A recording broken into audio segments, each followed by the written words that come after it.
de la Z en los miércoles cardiológicos, miércoles 24 de julio. Le damos gracias a Dios por permitirnos estar nuevamente aquí, ¿no? Orientando al pueblo dominicano en lo que tiene que ver educación en salud.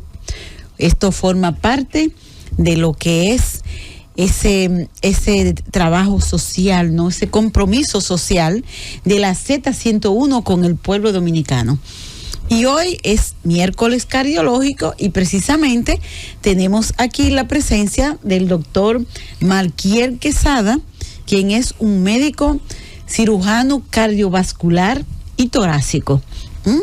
¿Qué quiere decir? Que él es de los doctores que se emburujan para rajar el pecho, ¿no? Y hacer cirugía cardíaca, ¿no? Entonces, sí, pero en este caso vamos a hablar porque hemos traído cirujanos cardíacos. Buenas tardes, Roberto, o buenas tardes o buenos días, Roberto, ¿no? Tenemos un mix. Bienvenido, ¿no? Pensé que todavía no estaba en el aire. Sí. Buenos días, doctor. Buenos días. Pues el doctor, hoy vamos a hablar, porque hemos hablado aquí de diversos tipos de cirugías cardíacas, pero en este caso es cirugía cardíaca compleja, doctor. Eso es lo que yo quiero, ese término, como hablamos para el pueblo común, ¿no? Entonces, que usted nos defina primero qué es cirugía cardíaca compleja. Buenas tardes. Los micrófonos de esta Z101, quiere decir el país entero, son suyos. Muchísimas gracias, doctora Oreña, Roberto. Buenos días, de verdad doctor. que gracias por la invitación. Dándole gracias a Dios primero, ¿verdad? Que nos permite estar por acá y poder hablar de temas tan interesantes y que nos apasionan tanto como es la cirugía cardiovascular.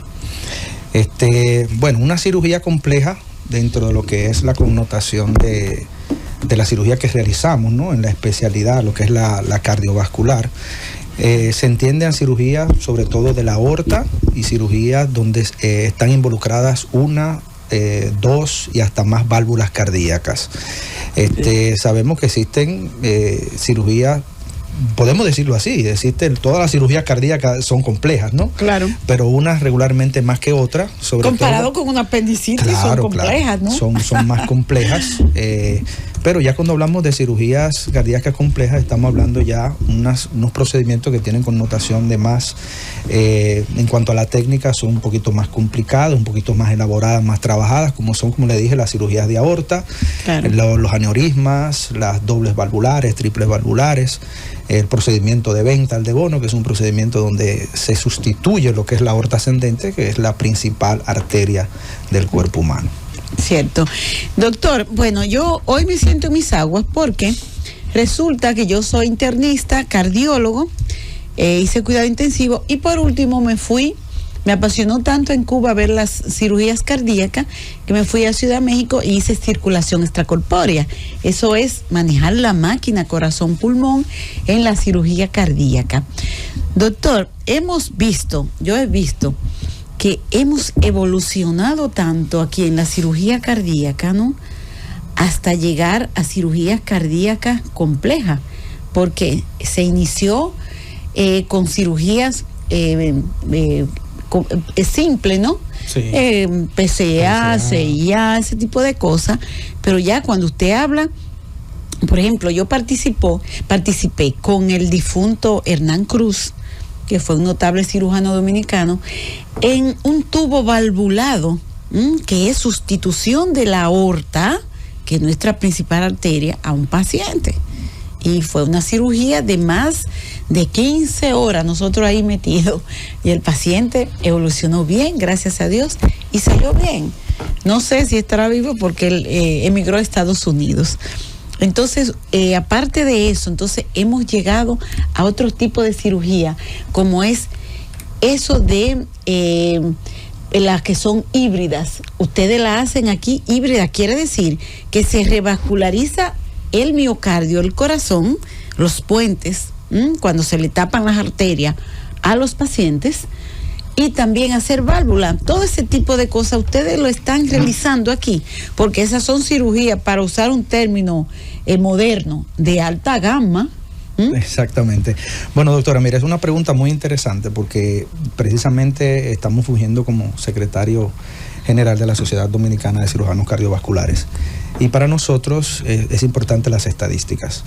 Mucha gente todavía, profesionales, inclusive de la cardiología, del área nuestra, sí, que desconocen que aquí se hacen ese tipo de procedimientos. Yo he escuchado cardiólogos que han dicho a pacientes, no, tú tienes que irte fuera del país porque aquí no le están realizando dicha cirugía. Sin embargo, ya aquí estamos realizando cirugía ya de lo que se realiza en primer mundo. Claro. Con relación a eso de la cirugía híbrida, que consiste más, o para que la gente entienda, es la cirugía donde el paciente es llevado a un quirófano, pero al mismo tiempo se realizan procedimientos a nivel de hemodinamia, o sea, endovasculares, como lo que la gente más conoce, los famosos stent coronarios, los cateterismos coronarios, ¿no? Y muchas veces nosotros realizamos bypass por la vía abierta, o sea, tenemos que abrir el paciente, hacer una esternotomía y demás, y ponerle los famosos puentes o bypass, como le dicen los norteamericanos. Exacto. Y en algunas ocasiones tenemos que auxiliarnos del cardiólogo intervencionista para poder revascularizar un vaso, ¿no? Colocar un stent, hacer una angioplastía, es decir, abrir el vaso. Exacto. Para colocar un stent y permitir que ese miocardio, o sea, ese músculo cardíaco se llene de sangre. Y muchas veces hemos tenido que hacer los dos procedimientos. O sea que aquí estamos tal vez no realizándolo de manera conjunta, o sea, en un mismo quirófano, pero sí, muchas veces hemos tenido que pacientes que nosotros revascularizamos por la vía abierta, entonces ya en un segundo tiempo, al día siguiente, ¿no? O 2 días después van al área de hemodinamia para entonces ayudar a perfundir ese vaso que en la cirugía abierta no se pudo revascularizar por alguna causa anatómica del paciente. No, en resumen, que no se pudo revascularizar o ponerle ese puente. Claro. Con respecto a los síndromes aórticos agudos, que son cirugías cardíacas complejas, porque implica la sustitución de la aorta. Y eso es, como le digo, una cirugía compleja. A mí nunca se me olvida esa cirugía. Entramos a las 9 de la mañana y salimos alrededor casi a las 2 de la mañana. Salimos. Y en ese sentido, doctora, el corazón, ¿en qué condición lo tienen? ¿Fuera del paciente? No, dentro. ¿Dentro del paciente? Claro, porque eso es toda una técnica, ¿no? Sí. Toda una técnica. Y justamente cuando el doctor lo puede explicar más que yo, cuando se va a sustituir la aorta, sea porque el paciente hizo una disección, o sea, está disecando, está rompiendo la aorta, o la rompió, y entonces hay que sustituirla, ¿no? Y entonces es una cirugía que el corazón tú no lo sacas, tú vas a sustituir esa aorta, y en la mayoría de los casos, porque hay casos que no, se pone lo que se llama un tubo valvulado, ¿no? Que implica también las válvulas. Sí, corrígame, doctor, porque ustedes saben más que yo de eso. No, bien, contestando la pregunta de Roberto, básicamente, cuando nosotros, las dos cirugías más comunes en cirugía cardíaca son precisamente la cirugía de bypass coronario o de puentes, ¿no? La revascularización, eso es cuando las arterias coronarias, que son las arterias del corazón, se encuentran enfermas. Ya la segunda en frecuencia serían los reemplazos valvulares. Una válvula del corazón, sabemos que el corazón tiene 4 válvulas. Sí. Cuando se daña alguna de ellas, entonces eso se puede reemplazar por prótesis prefabricadas, que pueden ser de 2 tipos. Pueden ser biológicas, aquellas que se fabrican con pericardio de animales, ¿no? Como el porcino o el bovino, que es el que está ahora mismo en boga, son las válvulas. ¿El bovino? El bovino son las válvulas. ¿Y qué es raro? Porque siempre han sido los porcinos, que son los más parecidos. Siempre han sido los porcinos, pero no hemos llegado a la conclusión de que el pericardio de la vaca, vamos a decirle así, el bovino, tiene una mayor durabilidad en el tiempo a todo lo que es el estrés que se somete a esa válvula en el corazón. Recuérdese que el corazón está latiendo todo el tiempo, y ya en cuanto a durabilidad de esas válvulas biológicas, pues evidentemente ha dado mucho mejores resultados en cuanto a estudios las válvulas que son fabricadas con pericardio de vaca, porcino, ¿no? Sí. Bovino, perdón, en este caso. Pericardio de persona, ¿no? También pueden utilizarse, pero mayormente ahora las empresas, todo lo que son las multinacionales, las grandes compañías de la industria que fabrican este tipo de dispositivos, lo están fabricando precisamente con esos 2 componentes animales, un pericardio o del cerdo o de la vaca. Entonces, realmente nosotros lo que hacemos es que abrimos, nosotros no sacamos el corazón lo que es la cavidad torácica, se queda ahí. Anteriormente, o lo que nosotros hacemos realmente cuando tenemos, por ejemplo, una cirugía de válvula, no es negociable, tenemos que aislar el corazón, es decir, esa circulación, esa bomba que es el corazón, que lo que hace es mover la sangre, eso se sustituye por una bomba externa, que es lo que la doctora conoce muy bien, porque la doctora es perfusionista. Es la cirugía, es la bomba de circulación extracorpórea, como se llama, evidentemente extracorpórea porque la circulación pasa afuera, ¿no?, del paciente, y es esa máquina quien asume dos funciones. Primero la del corazón y posteriormente la del pulmón también, porque esa máquina oxigena la sangre para que los tejidos no se queden sin ese oxígeno que tanto necesitan mientras el corazón está parado. En ese momento, con el corazón parado, entonces nosotros abrimos y abordamos las diferentes estructuras anatómicas del corazón, en este caso las válvulas, que son las más comunes, y se puede reemplazar por esos dispositivos que acabo de mencionar. Anteriormente, para poner los puentes, o sea, hacer los bypass, que esta es otra cirugía, de hecho es la cirugía que más se realiza en cirugía de corazón. Es la cirugía de bypass, esos pacientes que, ¿verdad?, que tienen obstrucciones de las coronarias, lo que la gente llama, ¿no?, que son los que producen los infartos, las anginas, los dolores de pecho y todo ese tipo de cosas. Cuando hay algún grado de obstrucción en esas arterias del corazón, bueno, nosotros lo que hacemos es que tomamos injertos, arterias, venas de otras partes del cuerpo, y la ponemos en el corazón para llevar sangre a ese músculo que se está quedando sin sangre por esas obstrucciones. Anteriormente, para este tipo de cirugía también se entraba al paciente en esa máquina de circulación, se paraba el corazón. Bueno, ya hay técnicas modernas hoy que ya nosotros ponemos esos puentes, en este caso en particular, las cirugías de coronaria, ya nosotros ponemos los puentes sin tener que parar el corazón. Es decir, off-pon, o sea, sin bomba. Se le llama, también llamada cirugía off-pon, o sea, sin esa bomba. Aunque el perfusionista tiene que estar ahí, porque puede ser que en determinado momento tenga que entrar a bomba, ¿no? El perfusionista siempre nos acompaña porque uno nunca sabe. Cada paciente es diferente, cada paciente es, como decimos por ahí, una caja de Pandora. Y cada enfermedad es diferente en cada paciente. Pero ya actualmente podemos poner esos puentes sin la necesidad de parar el corazón. Es una anécdota el porciento aquí es muy alto de off-pon, fuera de bomba. Bueno, aquí hay pocos centros que lo realizan. Porque en el Instituto de Cardiología se hace. Sí, allá en el Instituto de Cardiología hay un buen averaje. Somos parte del equipo. El doctor Espedi lo está realizando, un servidor.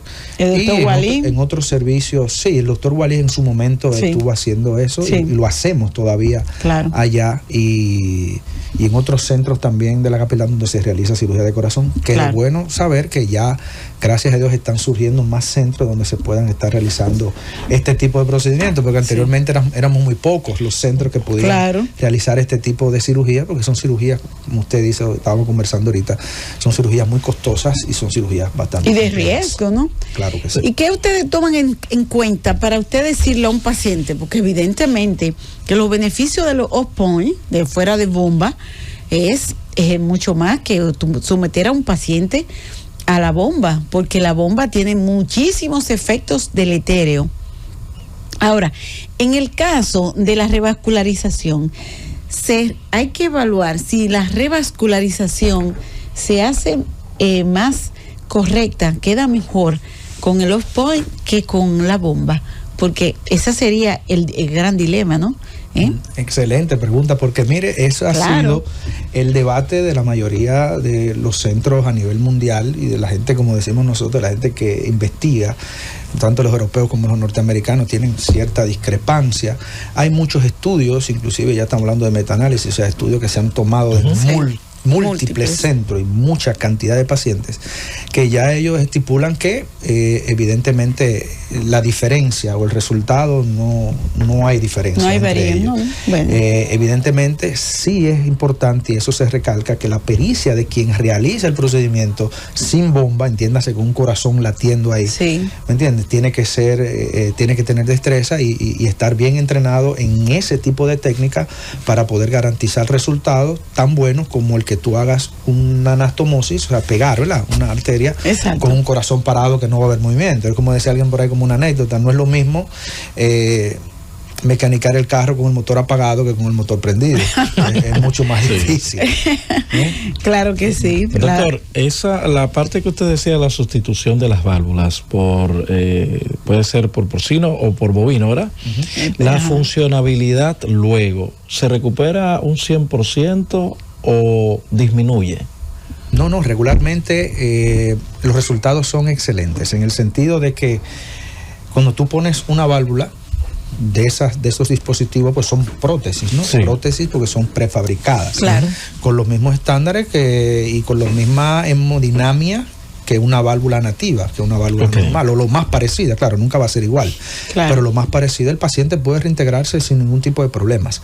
Ahora, el gran detalle y la gran, vamos a decirle así, disyuntiva en cuándo poner una válvula biológica y cuándo poner una válvula metálica o mecánica, como se le llama también, son dos materiales diferentes. Evidentemente, en un material protésico mecánico, evidentemente van a ver la necesidad de poner anticoagulación, porque esto es un metal, un agente, un metal que es extraño al cuerpo. También sabemos que el pericardio del puerco, de la vaca, también es extraño, pero el cuerpo interacciona menos. O sea, la reacción, ¿me entiende? No necesita que genera el cuerpo es mucho menor, de rechazo, ¿verdad? Hablando de rechazo, es mucho menor que una válvula que sea fabricada de metal, en este caso la mecánica. Entonces sí necesita esa anticoagulación. Ese sería los pros y los contras. Claro. Existen protocolos para uno, a cada paciente individualizarlo y saber cuál de los dos tipos de válvulas es que le beneficia.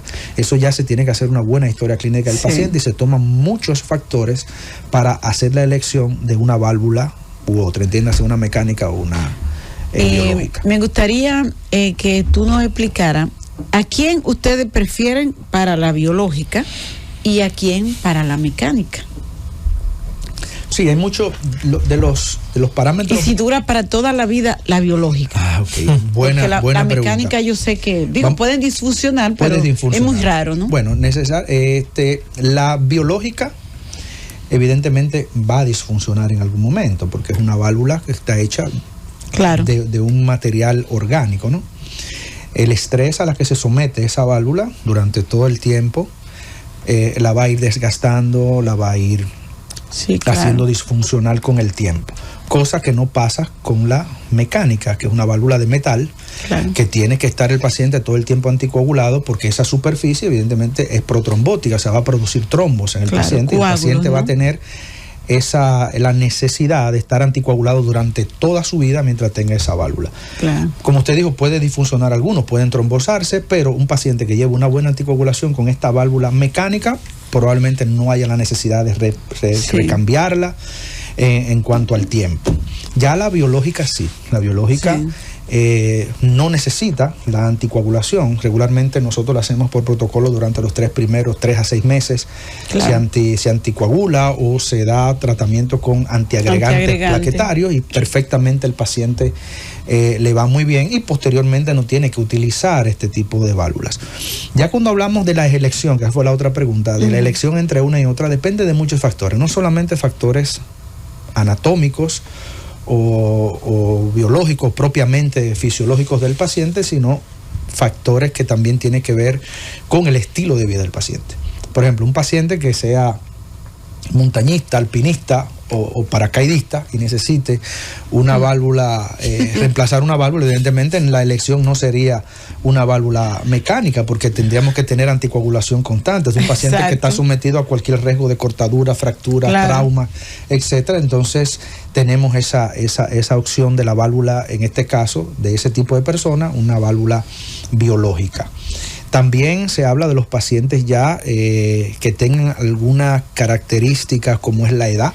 Ya en pacientes que ya son añosos, me entiéndase, pacientes de 50, 60, 70 años en adelante que necesiten esta válvula, uno trata de evitarle la incomodidad de tener que estar tomando anticoagulantes durante toda la vida. Y sabemos ya, y por estudios que tenemos, que ya estas válvulas modernas que se están haciendo actualmente, estas válvulas biológicas pueden durar hasta 15, 20 años. Hemos tenido casos inclusive de ese tiempo. Entonces un paciente que ya 60, 70 años, tú le pones una válvula de esa y perfectamente va a estar bien. Las mujeres se prefieren, otro factor, y ahí va a las mujeres. En edad fértil. En una mujer de edad joven que esté en edad fértil, evidentemente no podemos poner una mecánica si es una paciente que no tiene una paridad satisfecha todavía, es una persona que quiere engendrar, y sabemos que el uso del anticoagulante puede producir trastornos en el embarazo, desprendimiento, sangrado y todo eso a nivel del útero, y entonces evidentemente tenemos que reconsiderar. Tú dirás, bueno, pero es una paciente joven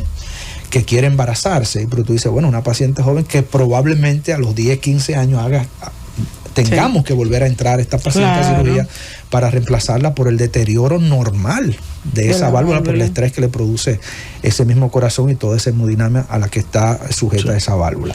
Son muchos, inclusive hasta el nivel cultural del paciente es importante. Influye. Porque no es lo mismo tú decirle a un paciente, mira, te voy a poner una válvula mecánica porque es lo que te conviene y tienes que usar el anticoagulante. Hay personas, por ejemplo en nuestros países bien sabido, que no tienen ni siquiera el dinero para comprar la comida, mucho menos para comprar un anticoagulante, que regularmente ya los últimos de última generación son bastante costosos. Caros.